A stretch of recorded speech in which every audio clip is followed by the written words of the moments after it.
महाराष्ट्रात खिचडी घोटाळा गेला कित्येक दिवसापासून गाजत आहे। आमच्या विभागाचा जो शिवसेना उबाठाचा जो उमेदवार आहे तो स्वतः खिचडी चोर आहे। त्यांची आज इंटरोगेशन व्हायची आहे ईडी मध्ये। ईडीने त्यांना एक नोटीस देऊन बोलावलं आहे। त्यांचं इंटरोगेशन झालाच पाहिजे। असा खिचडी चोरची अटक पण झाली पाहिजे। पण याच्यापेक्षा जो खिचडी स्कॅम आहे याच्यामध्ये अजून काही लोक इन्वॉल्व आहेत आणि खूप इन्वॉल्व आहेत। त्यांच्याबद्दल मी बोलू इच्छितो।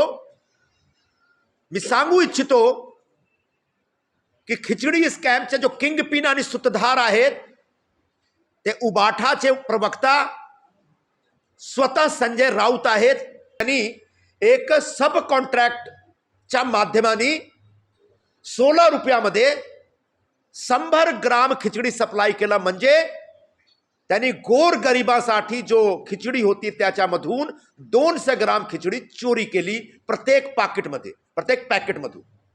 म्हणजे हा खिचडी चोरी आहे। आणि याच आधारावर मी सांगतो फक्त आमच्या विभागाचा उमेदवार नाही पण संजय राऊत पण खिचडी चोर आहे।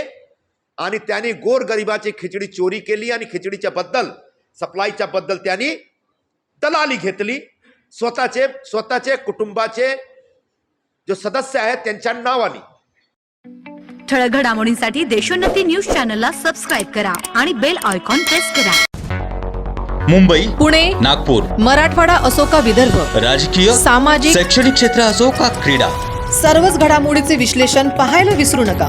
फक्त देशोन्नती न्यूजवर।